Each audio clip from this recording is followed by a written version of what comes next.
Hi everyone, welcome back to my channel. Today we are making homemade lasagna. If you've ever tried homemade lasagna, you would know that it is the greatest, tastes better, it has more flavor, and you will never actually go back to store-bought. But anyhow, let's get started. Whenever you're going to make lasagna, you always want to start with the sauce first. Without further ado, let's get over to the stovetop and start with the meat. We are going to be using 2 pounds of grass-fed 85% lean meat and 15% fat and ground turkey. It is always good to be able to use 2 different types of meat when you're making your lasagna sauce. Let's get over to the stovetop. And we'll start off by adding the meat. I'm gonna cover it and let it continue to cook. You also want to make sure that you break up all the big chunks of meat because you want this to be evenly mixed when you actually use it in the lasagna. We're making everything from scratch, including the pasta. We're gonna keep cooking it till all the red disappears. While the meat is cooking, we are going to get ready the rest of the herbs and seasonings that we're gonna use. We're gonna use some celery, which we're going to dice. We're gonna dice them in small cubes. Then the carrots and the flat leaf parsley. These are Italian parsley, which is much more flavorful than the curly leaf. Curly leaf ones tend to be a little bit rubbery. Careful when you're cutting so that you don't cut your fingers. And then we are going to crush some garlic cloves, taking away all the dry paper. And then we're gonna chop the garlic cloves. You want to mince them really small. If you do not like the smell of garlic, you could wear some gloves.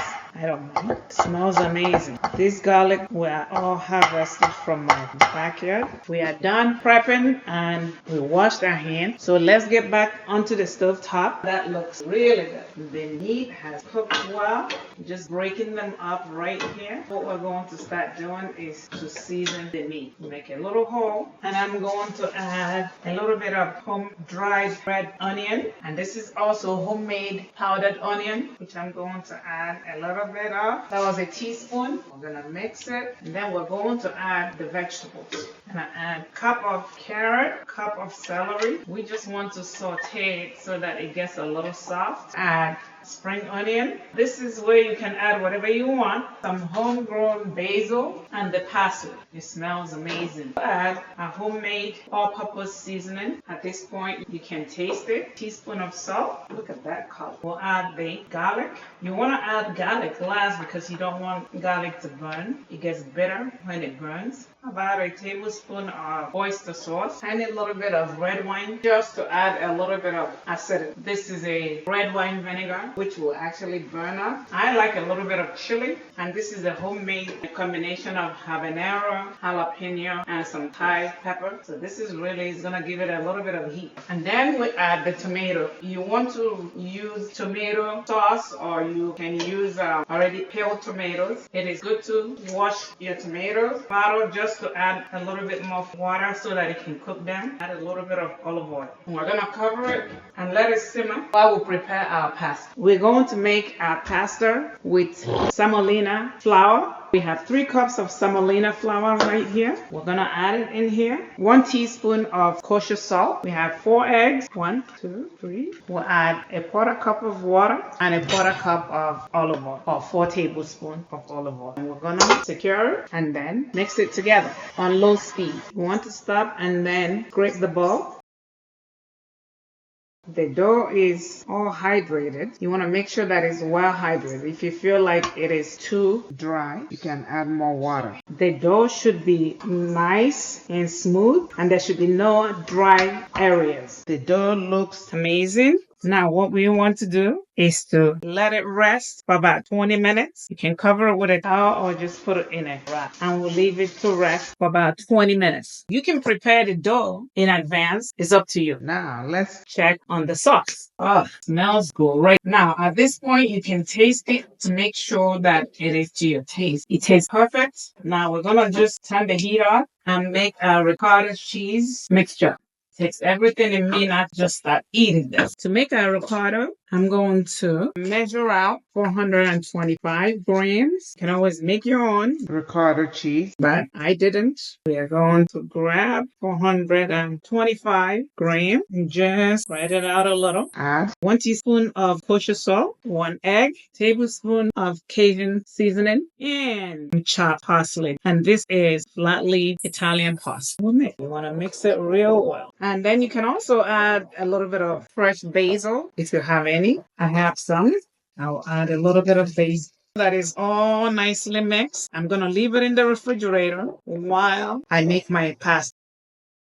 In the meantime, we set our oven at 375 degrees Fahrenheit. Now, we are going to roll out our pasta. Let's start by putting some semolina flour on the counter, our dough, and we want to cut our dough into 4 sections. So I want to add some semolina here, and then we'll put it on the setting 8. And we'll start the process of thinning out the dough to our desired diameter. And then we'll go down to 7. Then we'll go to 6, 3, then 2. This is translucent enough for me. This is the dish I'm going to use. So I want to measure it. Using that to measure, you actually don't want to stack them on top of each other because you definitely will not be able to get them out. I want to stack them separately while I get the rest ready.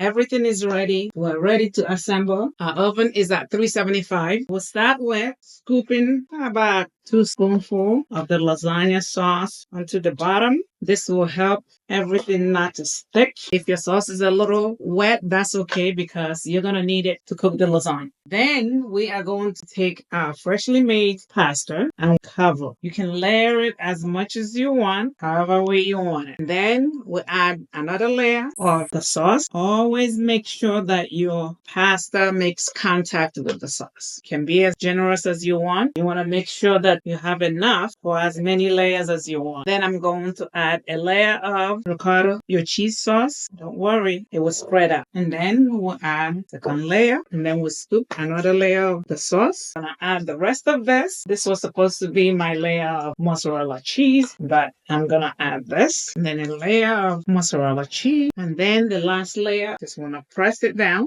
Final layer. I am being very generous, covering all areas, including the edges. Finally, we add a layer of mozzarella cheese. We finish with the layer of mozzarella cheese. We add a small amount of parmesan cheese, which gives it that extra kick. We are done. Look at that. And now we wrap it in a foil paper and put it in the oven at 375 degrees for 30 minutes. Then we take off the foil paper and bake it for additional 15 to 20 minutes until it's golden brown. But before I wrap it with foil paper, I want to spray the foil paper with some olive oil spray so that the cheese doesn't stick to it. And we'll place it on a baking sheet. Reason being, in case it bubbles over, we don't want it to bubble into the oven. We want this to catch it.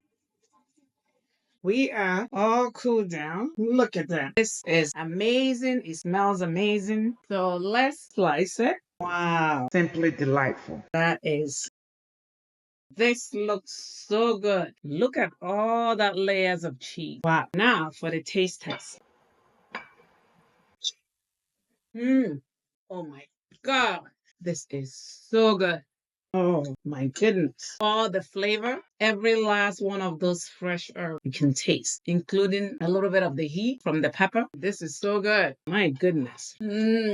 Oh my God. Yummy, yummy, yummy, yummy, yummy. The pasta is so al dente. It's unbelievable. I need to get back to the task at hand. You need to try this. I swear you are going to love it. You are going to love, love, love, love, love. I'm sure this will not last. Sure, my son is going to pounce on this. If this video has been of value to you, please like, share, subscribe, and hit that notification button so that you will be notified when we upload new videos. You have got to try this. I know I say this a lot, but this is healthy. Well, healthier because you can customize it however way you want. There are no preservatives. You can make this in advance, but make sure you don't actually bake it. You just freeze it. Whenever you want to cook it, you bring it out and you cook it. That's your homemade lasagna. Thank you and God bless.